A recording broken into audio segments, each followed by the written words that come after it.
The grand hall of the Alpha King's palace shimmered like a captured star. Golden lights floated above polished crystal floors.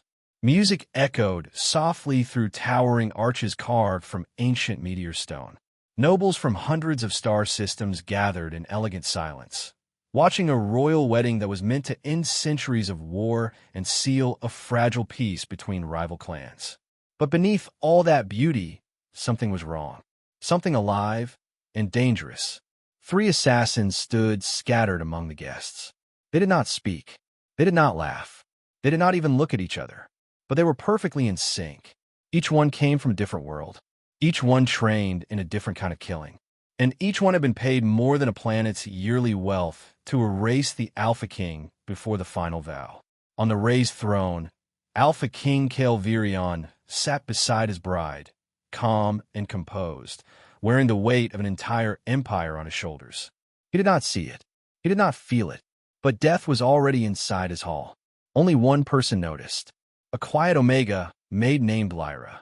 She moved through the hall like a shadow, balancing trays of glowing drinks, her steps soft enough to be forgotten instantly. No one looked at her twice. Omegas were background workers, unseen and unimportant in the eyes of power. But Lyra was not unaware. Her eyes caught what others missed. A slight twitch beneath a noble's sleeve. A synchronized pause in the musician's rhythm. A strange vibration hidden inside the ceremonial sound system. Piece by piece, the truth formed in her mind like a collapsing star. The wedding was not a ceremony. It was a coordinated execution. Her fingers tightened slightly around the tray. A single glass trembled, then steadied. Her internal analysis confirmed it. The music itself carried a coded frequency designed to disable neural implants in the palace guards. The toast speeches were timed triggers. Even the bride's crown contained a microtransmitter guiding assassination signals. The Alpha King would die before the final vow was spoken, unless someone stopped it. Lyra stopped walking. For a brief moment, the world around her felt too loud, too bright, too unaware. And the impossible truth settled in her chest. That someone would have to be her. But Lyra was nothing. Just an Omega Maid. Invisible. Replaceable. Ignored. At least, that was what everyone believed. Because no one in that hall knew what she had survived before this life. No one knew she had once walked through the ruins of a war that erased entire star systems. And no one knew that the power buried inside her had been sealed away for a reason. She had sworn never to use it again. Not after what it cost. But as the first assassination signal quietly began to activate across the hall, Lyra made a decision that would change the fate of the entire galaxy. She lowered her tray slightly, and for the first time in years, she stopped being invisible. Lyra continued moving through the grand hall as if nothing had changed. Her steps remained soft, controlled, invisible. A maid carrying drinks. Nothing more. But inside her mind, the palace was no longer a celebration. It had become a tactical map of death. Slowly, carefully, she confirmed what her instincts had already warned her. The assassins were positioned like pieces on a chessboard. One stood high on the upper balcony, hidden among ceremonial banners, adjusting something inside a decorative instrument case. Another lingered near the royal food table, where the wedding feast was being prepared, his fingers brushing the rims of dishes, subtly marking which ones were safe and which were not. The third sat among the musicians, blending perfectly into the orchestra, bowing calmly over his instrument, while secretly syncing the entire sound system to an unknown frequency. 3 killers, 3 systems of death, 3 points of impact. Lyra's gaze sharpened as the realization fully formed. They were not independent agents. They were a single network, a coordinated strike designed to collapse every layer of palace defense at once. If even one assassin activated their trigger, the others would follow instantly, like a chain reaction inside a reactor core. And when that happened, the Alpha King would not just be killed. The entire hall would become a grave.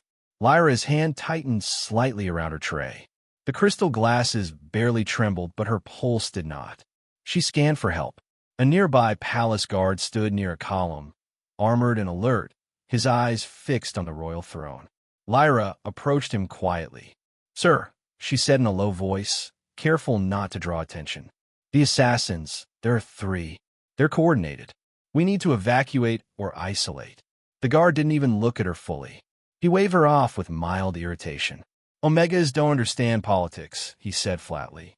"Go back to serving. Don't spread paranoia during a royal ceremony." The words hit like a cold blade. For a moment, Lyra said nothing. She simply lowered her gaze, stepping back as if obeying. But inside her, something shifted. Not anger, not fear, something far more dangerous. A silence that remembered war. Her eyes slowly returned to the hall, now sharper than before. Every movement became clearer. Every sound had meaning. Every breath was data. She understood the truth now. No one here would help her. No one here even could see what she saw. So she would have to do it alone. But when she checked her surroundings again, reality pressed down hard. No weapons, no authority, no backup, only service tools, empty trays, glass pitchers, cleaning cloths, and the thin metal tools used for ceremonial maintenance. And yet, those were still tools. Her fingers subtly adjusted their grip on the tray. The wedding music shifted slightly in tone. Somewhere in the hall, an assassin made a nearly invisible movement. The first trigger was about to begin. Lyra exhaled once, slow and controlled. There was no more time to hesitate. The system was already in motion, and she was the only variable it hadn't accounted for. The ceremony reached its peak. Every light in the grand hall dimmed slightly as the ancient choral system shifted into the sacred vow sequence. The Alpha King, Calvirion, rose from his throne with calm authority. The entire galaxy seemed to hold its breath with him. This was the moment of unity. This was also the moment of death. Hidden across the hall, the 3 assassins activated in perfect synchrony. The first assassin, concealed among the musicians, triggered a buried sonic pulse. The ceremonial instruments released an invisible frequency that slipped beneath human hearing but attacked the nervous system directly. At once, guests began to sway. Some blinked too slowly. Others clutched their heads, confusion spreading like poison fog through the crowd. Palace security systems flickered as implants failed in real time. At the royal table, the second assassin moved without urgency. With a subtle gesture, he released a synthetic toxin into the wine distribution line. The liquid shimmered slightly as it changed composition, undetectable, inevitable. And above, on the balcony, the third assassin aligned a compact kinetic launcher, locking onto the Alpha King's exact position. One shot, one heartbeat, the end of an empire. The sequence was flawless, until Lyra moved. Not fast, not loud, precise. She tilted her tray just enough for the crystal glasses to fall, not in panic, but in pattern disruption. The shattered glass spilled across the floor, forcing attendants to halt the poisoned wine flow before it reached the royal table. One chain broken. She didn't stop there. Slipping behind the stage curtains, she found the thin control cable feeding the sound array. Her fingers wrapped around it once, then snapped it cleanly. The sonic pulse stuttered. For half a second, the hall regained clarity. That half second saved lives, but also revealed her. The orchestra assassin's eyes snapped toward the disturbance. His calm expression tightened for the first time. He saw her, a maid, standing where no maid should be, interfering where no one was supposed to notice anything. The assassin stepped down from the stage, moving through the confusion with quiet precision. A hidden blade slid into his hand, catching the dim light like a shard of ice. He stopped just a few steps from Lyra. His voice was almost amused. "Just a maid," he whispered. Wrong place, wrong time. Around them, the hall was still collapsing into chaos. Guards struggled. Guests staggered. The Alpha King had not yet realized how close death stood to him. Lyra slowly turned to face the assassin fully. For a brief moment, she said nothing. Then she lowered her empty tray. Her posture changed. Not aggressive, not defensive, something far more unsettling. Controlled, like a system waking up after long dormancy. The assassin tightened his grip on the blade, sensing it too late. The shift in pressure, the absence of fear. Lyra's eyes lifted, and in that instant, something ancient and buried finally opened inside her gaze. The assassin struck without hesitation. A clean, lethal arc, trained, rehearsed, perfected across dozens of worlds. But the blade never reached its target. Lyra was no longer where she had been. She moved like a fracture in reality itself, slipping out of the strike path with impossible timing. Not a dodge, not reflex, something deeper, something encoded. The assassin's eyes widened a fraction too late. Lyra's hand came up, not with force, but with precision. Two fingers tapped the assassin's wrist at exact pressure points known only in forgotten military doctrine. His nervous system short-circuited for a split second. The blade dropped. She caught it mid-fall, twisted it, and redirected the momentum into the floor.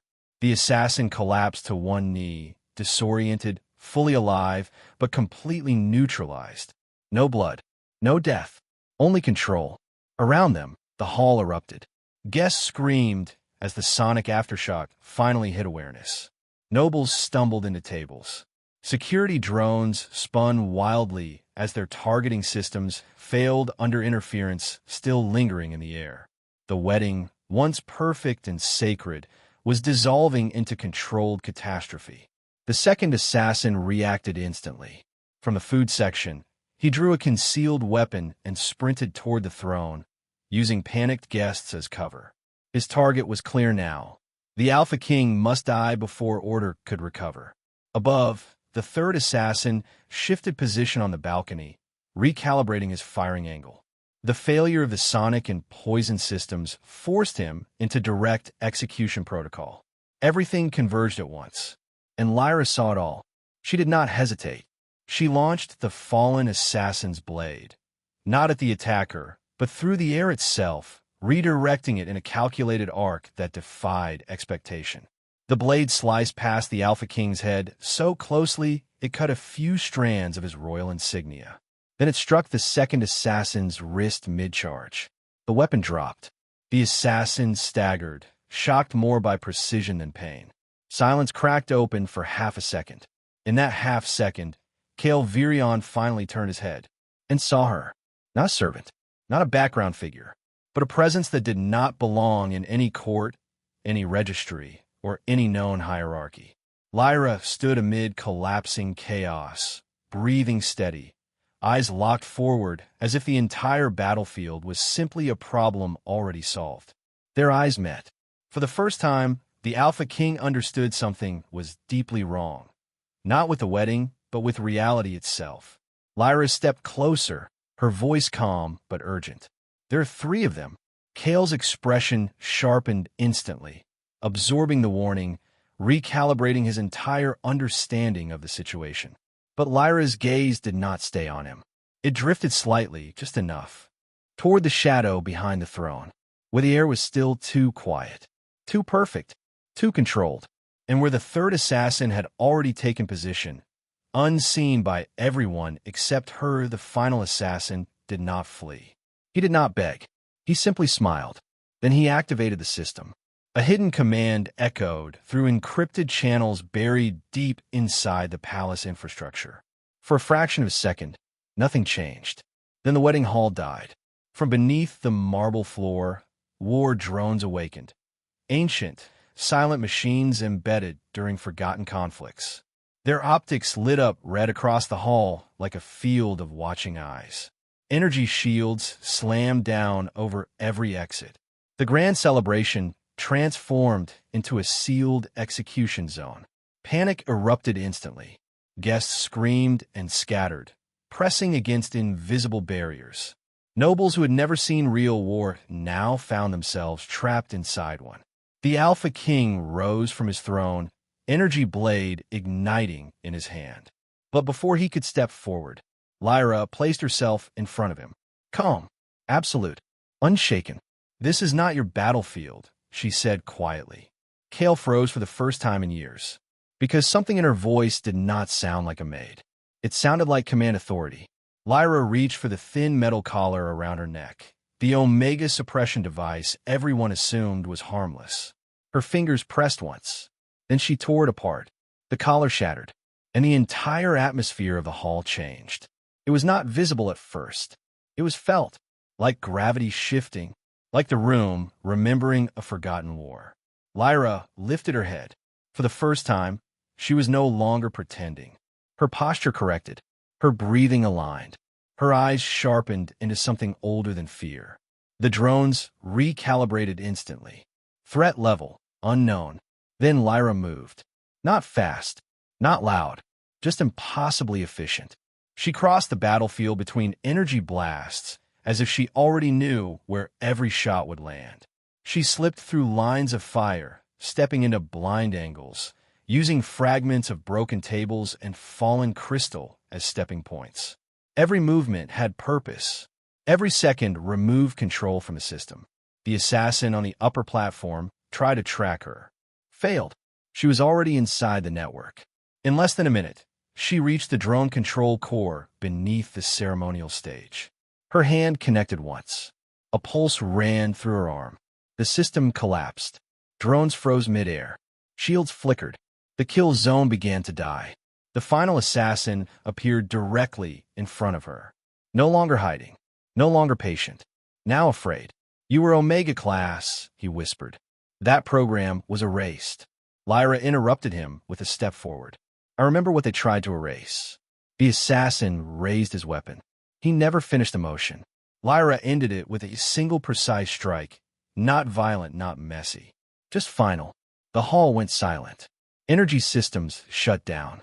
Light returned to normal, and the wedding hall survived. Kale Virion stood among broken silence, staring at her as if he was seeing a myth made real. "Who are you?" he asked. Lyra looked at the fallen system, then at him. For a moment, she said nothing. Then she turned away. "I was just cleaning your table," she said softly, and walked out before anyone could stop her. Behind her, the galaxy quietly rewrote its understanding of power, because now they knew one truth. The Alpha King did not survive the assassination attempt. He was allowed to survive by an Omega, Maid, who decided the war ended here.